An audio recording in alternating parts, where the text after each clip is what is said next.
الحمدللہ صاحب الجلالہ والصلاة والسلام علی نبی صاحب الرسالہ اما بعد۔ آج انشاءاللہ 27ویں پارے کی تفسیر بیان کی جائے گی۔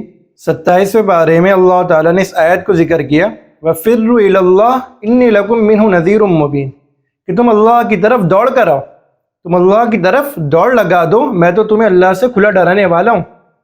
اگر تم اللہ کی طرف رخ نہیں کرو گے، اگر تم اللہ کی طرف نہیں آؤ گے تو سن لو میں تو تمہیں کھلا ڈرانے والا ہوں، کہیں تم پر اللہ کا عذاب نہ آ جائے۔ اللہ کی طرف دوڑ لگانی ہے، اور کب تک دوڑنا ہے؟ کیا کہ اللہ کی طرف چل کر جاؤ؟ نہیں، چل کر نہیں آنا، اللہ کی طرف دوڑ لگا دینی ہے۔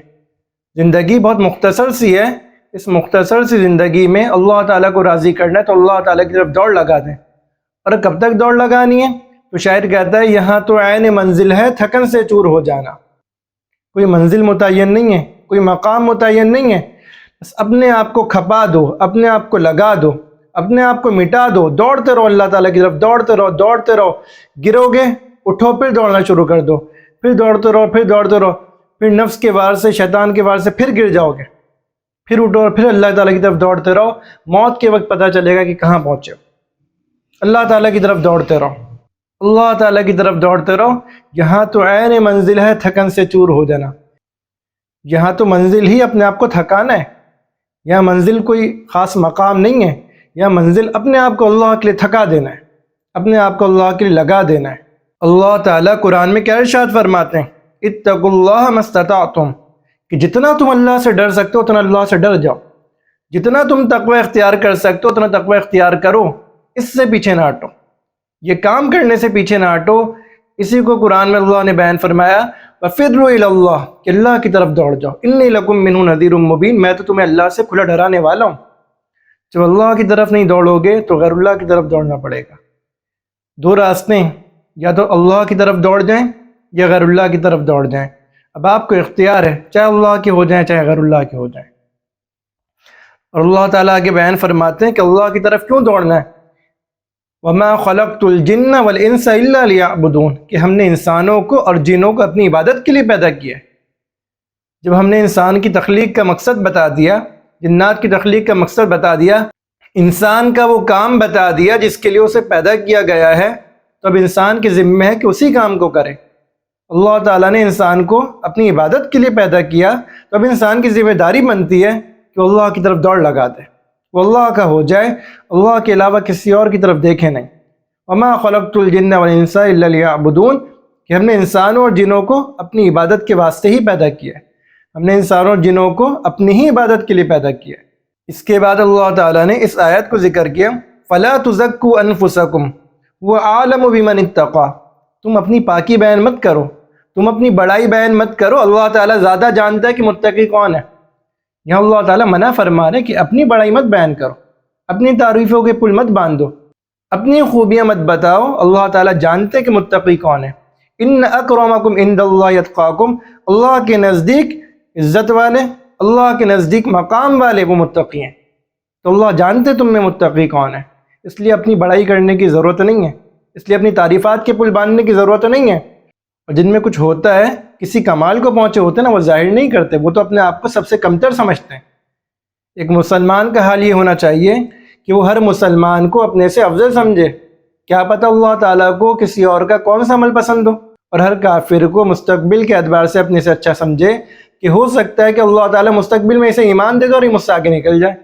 قرآن نے حضرت یوسف علیہ السلام کے واقعے کو بیان کیا اور ان کی تعریف میں بیان کیا کہ ان کو اس عورت نے گناہ کی طرف دعوت دی جن کے وہ گھر میں رہتے تھے۔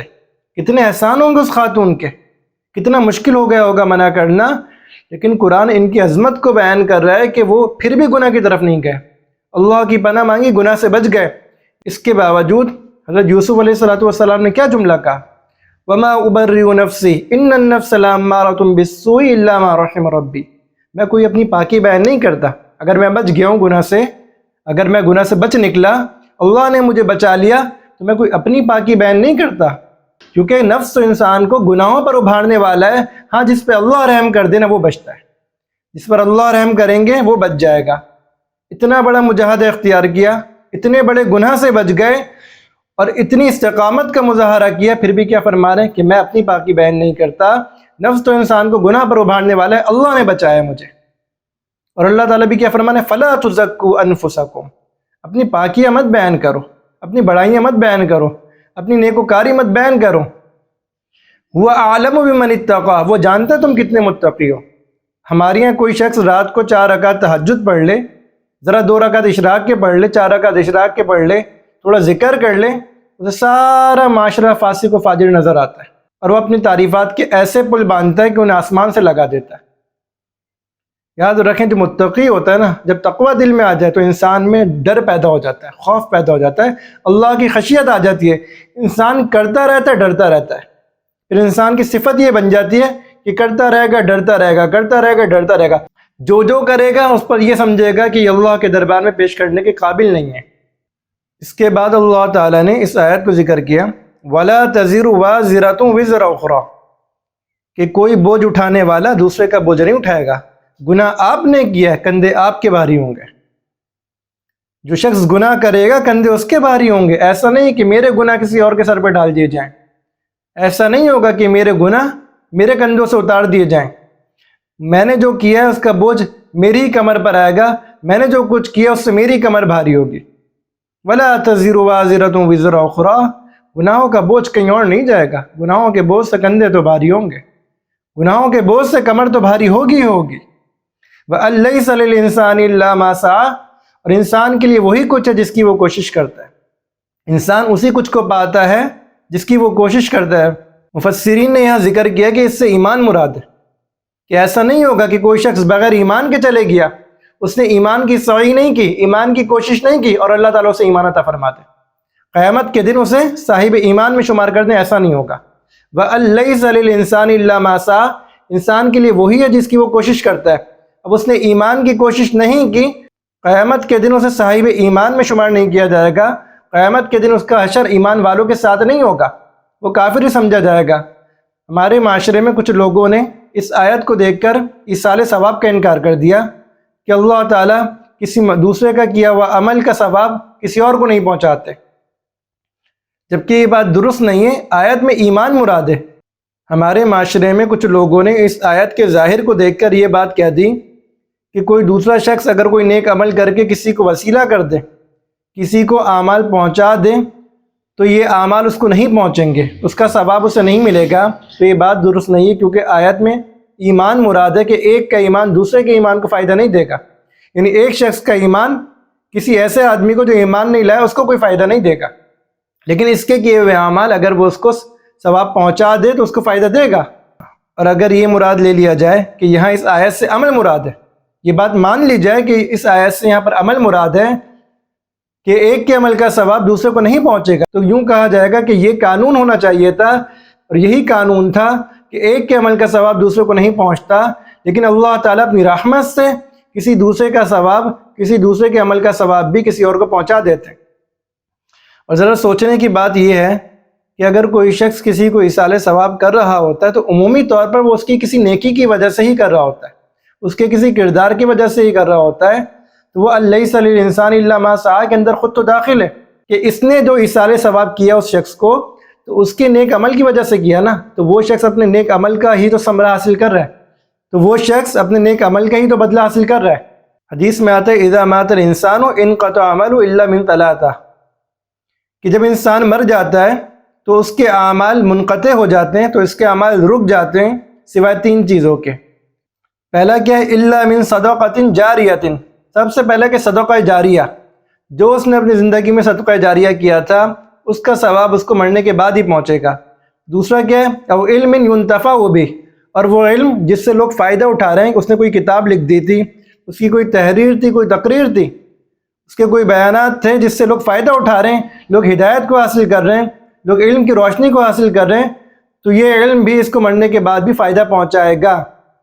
اور تیسری چیز او ولد صالح یدعو لہ، کہ وہ نیک اولاد جو اس کے لیے دعائے مغفرت کرے۔ تو اس حدیث سے پتہ چل گیا کہ انسان کو مرنے کے بعد بھی اعمال پہنچ جاتے ہیں۔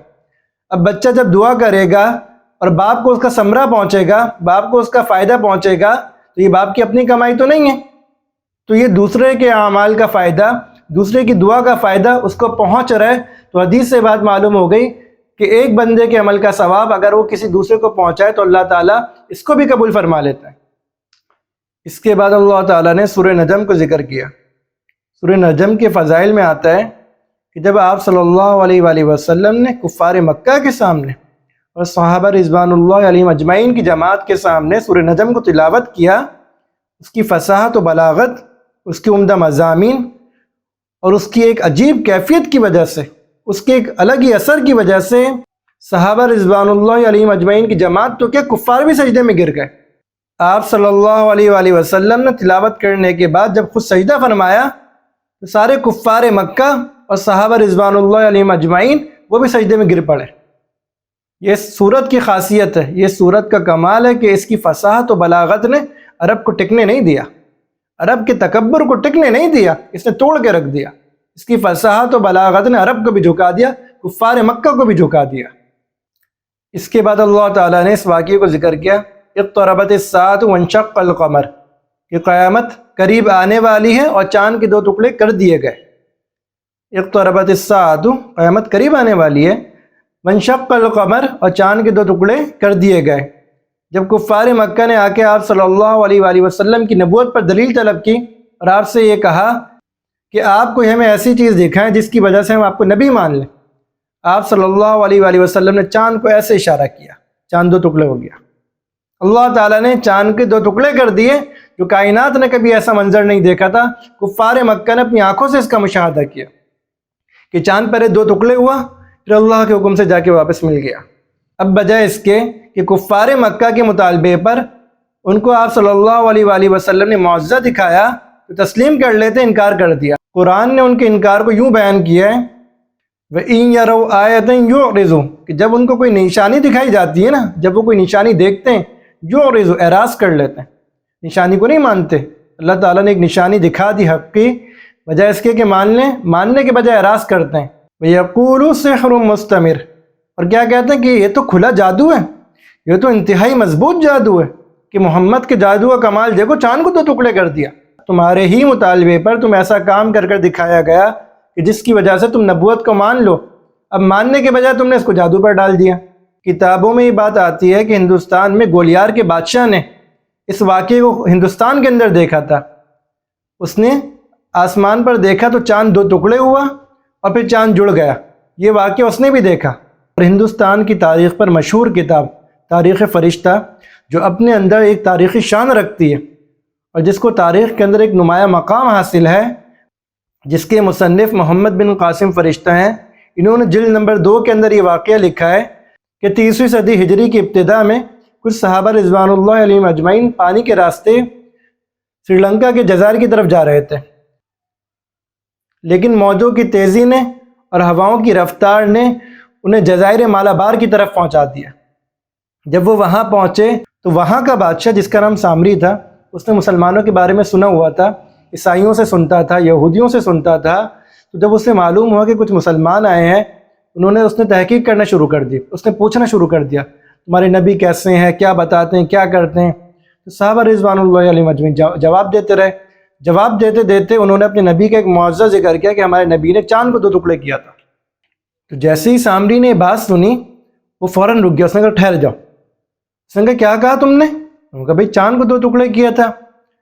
تو سامری نے کہا کہ دیکھو، اگر یہ واقعہ پیش آیا نا تو ہمارے یہاں کے لوگوں نے بھی اس کا مشاہدہ کیا ہوگا، اور ہمارے یہاں دستور یہ ہے اور ہماری یہاں تاریخ یہ رہی ہے کہ جب کوئی اہم واقعہ پیش آتا ہے ہم اسے لکھ کر سرکاری دیوان میں جمع کر دیتے ہیں۔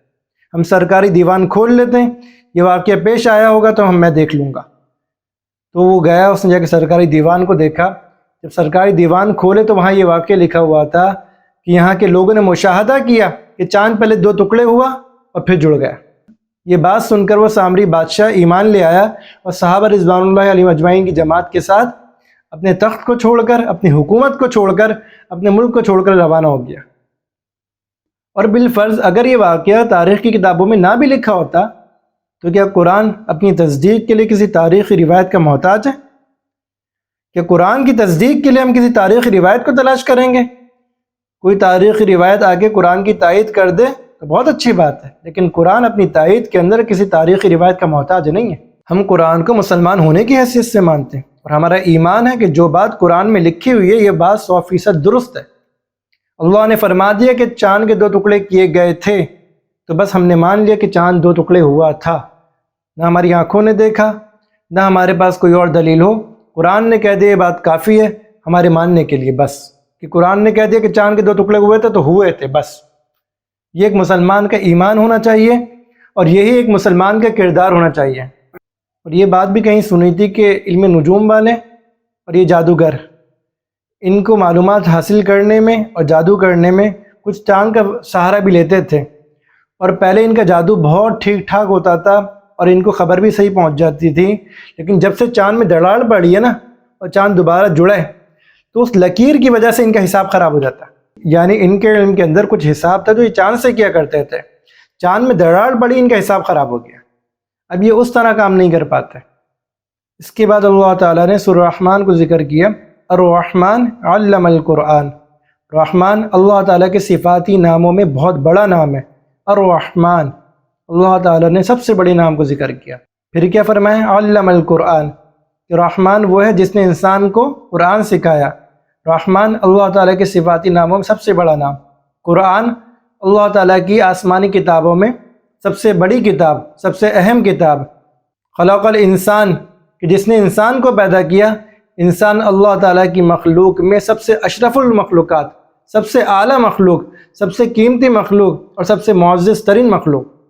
اس کے بعد آئے کہ فرمایا علمہ البیان، رحمان وہ ہے جس نے انسان کو بولنا سکھایا، اپنے ما فی الضمیر کا، اپنے خیالات کا اظہار کرنا سکھایا۔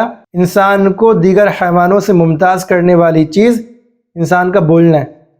دیگر حیوانات آوازیں نکالتے ہیں، انسان الفاظ کو ادا کرتا ہے۔ دیگر حیوانوں میں بولنے کی قدرت نہیں ہے، وہ بے زبان ہیں، وہ آوازیں تو نکالتے ہیں، آپس میں اپنی بولی سمجھتے ہوں گے، لیکن انسان آوازیں نہیں نکالتا، الفاظوں کو ادا کرتا ہے۔ اللہ تعالیٰ نے انسان کی اتنی بڑی صفت بیان کی، اور ہر جانور کو اللہ تعالیٰ نے کچھ نہ کچھ عقل دی ہے، لیکن یہ بولنے کی صفت انسان کے ساتھ خاصے کسی کو بھی نہیں دی۔ اور یہاں ایک نقطہ یہ بھی پتہ چلتا ہے کہ اللہ تعالیٰ نے بیان کیا الرحمن، کہ اللہ رحمان ہے، رحمان کا نام اللہ نے بیان کیا، اور آگے کیا فرمایا؟ علم القرآن، کہ رحمان وہ ہے جو قرآن کو سکھایا، کہ رحمان وہ ہے جس نے قرآن کو سکھایا۔ یہاں معلوم یہ بات ہوتی ہے کہ ایک استاد کے لیے سب سے زیادہ ضروری چیز یہ ہے کہ وہ مشفق ہو، کہ اس میں رحمت غالب ہو۔ ایک استاد صحیح معنی میں استاد تبھی بن سکتا ہے جب اس کے اندر خیر خواہی اور رحمت کا پہلو غالب ہو۔ کبھی کبھی وقتی طور پر کڑوی دوا بھی پلانی پڑتی ہے، کبھی کبھی زخم پر نشتر بھی لگانے پڑتے ہیں، تکلیف ہوتی ہے، لیکن غالب رحمت ہو، مقصود رحمت ہو، مقصود شفقت ہو، تکلیف دینا مقصود نہ ہو۔ کفار مکہ کو بڑی چڑ تھی رحمان کے نام سے، وہ کہتے تھے ہم رحمان رحمان کو نہیں پکارتے۔ کفار مکہ کو بڑی چڑ تھی رحمان کے نام سے، وہ کہتے تھے ہم اللہ کو تو جانتے ہیں، یہ رحمان کون آ گیا؟ تو اللہ تعالیٰ نے خود قرآن میں اپنا نام ذکر کر دیا رحمان، قیامت تک اس کو پڑھا جاتا رہے گا۔ اور یہ واحد صورت ہے کہ جس کے اندر اللہ تعالیٰ نے جنات کو اور انسان کو ایک ساتھ خطاب کیا، یا معشر الجن والانس۔ یہ آیت ذکر کر کے اللہ تعالیٰ نے ایک ساتھ جنات اور انسان کو خطاب کیا۔ پورے قرآن میں اللہ تعالیٰ نے کہیں بھی ایک ساتھ جنات اور انسان کو خطاب نہیں کیا۔ یہ واحد صورت ہے کہ جس کے اندر اللہ تعالیٰ نے ایک ساتھ جنات اور انسان کو خطاب کیا، اور پوری صورت کے اندر اللہ تعالیٰ نے جگہ جگہ شکوہ کیا۔ فَبِأَيِّ آلَاءِ رَبِّكُمَا تُكَذِّبَانِ، تم اپنے رب کی کس کس نعمت کو جھٹلاؤ گے؟ بار بار سوال کیا، فَبِأَيِّ آلَاءِ رَبِّكُمَا تُكَذِّبَانِ، تم اپنے رب کی کس کس نعمت کو جھٹلاؤ گے؟ آپ صلی اللہ علیہ وآلہ وسلم نے اپنے صحابہ کے سامنے جب یہ سورت تلاوت کی، وہ سن کر خاموش رہے، تو آپ نے فرمایا ارے بھائی تم سے اچھے تو جنات تھے، کم سے کم جواب تو دے دیا۔ وَلَا بِشَيْءٍ مِّن نِّعَمِكَ رَبَّنَا نُكَذِّبُ، کہ ہم تو اپنے رب کی کسی چیز کو بھی نہیں جھٹلاتے، ہم تو اپنے رب کی کسی نعمت کو نہیں جھٹلاتے۔ وَلَكَ الْحَمْدُ وَلَكَ الشُّكْرُ، کہ تمام کی تمام تعریفات بھی اللہ کے لیے اور تمام کا تمام شکر بھی اللہ کے لیے۔ جب آپ صلی اللہ علیہ وآلہ وسلم نے جنات کو یہ سورت سنائی تھی تو انہوں نے جواب یہ دیا تھا وَلَا بِشَيْءٍ مِّن نِّعَمِكَ رَبَّنَا نُكَذِّبُ، کہ ہم تو اپنے رب کی کسی نعمت کو نہیں جھٹلائیں گے۔ وَلَكَ الْحَمْدُ وَلَكَ الشُّكْرُ، تمام تعریفات بھی ایک اکیلے اللہ کے لیے اور شکر کے لائق بھی ایک اکیلا اللہ ہے۔ آپ صلی اللہ علیہ وآلہ وسلم نے اپنے صحابہ سے خطاب کیا، ارے بھائی تم سے اچھے تو یہ جنات تھے، کم سے کم جواب تو دیا، تم کیوں خاموش بیٹھے ہوئے ہو؟ تو جب آدمی یہ آیت سنے فَبِأَيِّ آلَاءِ رَبِّكُمَا تُكَذِّبَانِ، تو انسان کو چاہیے کہ یہی جواب دے دے جو جنات نے دیا تھا۔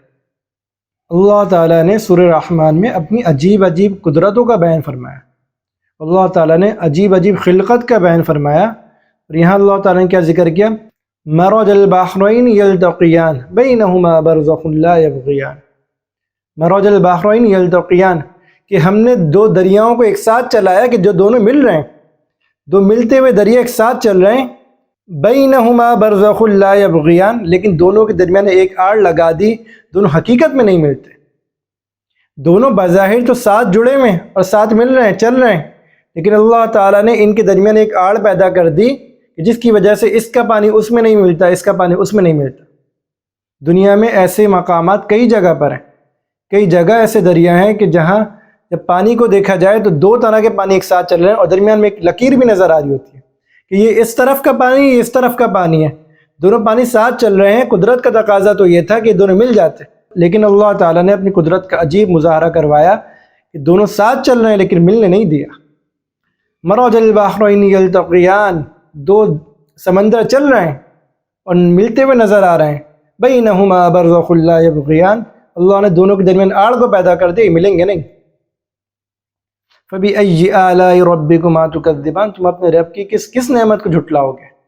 اس کے بعد اللہ تعالیٰ نے قیامت میں ہونے والی 3 جماعتوں کا ذکر کیا، کنتم ازواجا ثلاثا، کہ تم قیامت میں 3 فریق میں بڑھ جاؤ گے۔ قیامت کے دن آپ لوگ 3 جماعتوں میں تقسیم ہو جاؤ گے۔ پہلی کون سی ہے؟ اصحاب المیمنہ، دائیں ہاتھ والے۔ ما اصحاب المیمنہ، دائیں ہاتھ والے، کیا ہی لوگ ہیں یہ دائیں ہاتھ والے۔ ما اصحاب المیمنہ، کتنے ہی بہترین لوگ ہیں دائیں ہاتھ والے، یہ جنتی لوگ ہوں گے۔ اس کے بعد کن کا ذکر کیا؟ اصحاب المشأمہ، بائیں ہاتھ والے۔ ما اصحاب المشأمہ، کہ کتنے ہی برے ہیں یہ بائیں ہاتھ والے، یہ جہنمی ہوں گے۔ ایک طرف جنتیوں کا ذکر کر دیا دائیں ہاتھ والے، دوسری طرف جہنمیوں کا ذکر کر دیا بائیں ہاتھ والے۔ تیسرا طبقہ کون سا ہے؟ ایک جنتی ہو گیا، ایک جہنمی ہو گیا، اب تیسرا کون سا ہے؟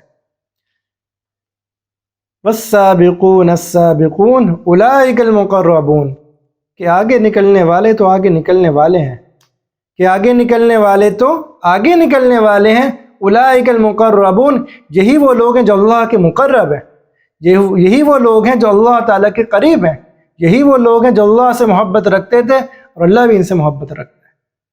والسابقون السابقون، یہی وہ لوگ ہیں جو سبقت کرنے والے، سبقت کرنے والے تو سبقت کر گئے۔ اولئک المقربون، یہ اللہ کے قریبی لوگ ہیں۔ 3 جماعتیں ہو گئیں، 2 جماعتیں جنتی، ایک جہنمی ہے۔ دائیں ہاتھ والے بھی جنتی اور سابقون بالخیرات بھی جنتی، بائیں ہاتھ والے جہنم میں جائیں گے۔ اللہ تعالی ہمیں سابقین میں شمار ہونے کی توفیق عطا فرمائے۔ قرآن کیا کہتا ہے؟ وَفِي ذَلِكَ فَلْيَتَنَافَسِ الْمُتَنَافِسُونَ، قرآن نے جنت کی نعمتوں کو ذکر کیا، پھر کیا کہا؟ ان جیسی چیزوں میں حرص کرنے والوں کو حرص کرنی چاہیے۔ اگر کوئی شخص حرص کر رہا ہے تو دنیا کی چیزوں میں حرص نہ کرے، آخرت کی نعمتوں میں حرص کرو کہ میں فلاں سے آگے بڑھ جاؤں، میں فلاں سے آگے بڑھ جاؤں۔ اس نے 4 رکعت پڑھی، میں 8 رکعت پڑھوں گا۔ اس نے 1 پارہ پڑھا، میں 3 پارے پڑھوں گا۔ وہ ہر قسم کے گناہ سے بچتا ہے، میں بھی ہر قسم کے گناہ سے بچوں گا۔ اللہ تعالی ہمیں صحیح طرح دین پر عمل کرنے کی توفیق عطا فرمائے۔ اللہ تعالی ہمیں قرآن کی فہم نصیب فرما دے۔ امت مسلمہ جب تک قرآن سے جڑی ہوئی تھی تو امت مسلمہ کا عروج تھا۔ امت مسلمہ نے قرآن کو پس پوش ڈال دیا، امت مسلمہ کا زوال شروع ہو گیا۔ قرآن کو سمجھیں، سب سے پہلے قرآن کو صحیح پڑھنا سیکھیں، پھر قرآن کو سمجھیں، اس کے تقاضوں پر، اس کی تعلیمات پر عمل کریں اور اس کو آگے پہنچائیں۔ وآخر دعوانا ان الحمد للہ رب العالمین۔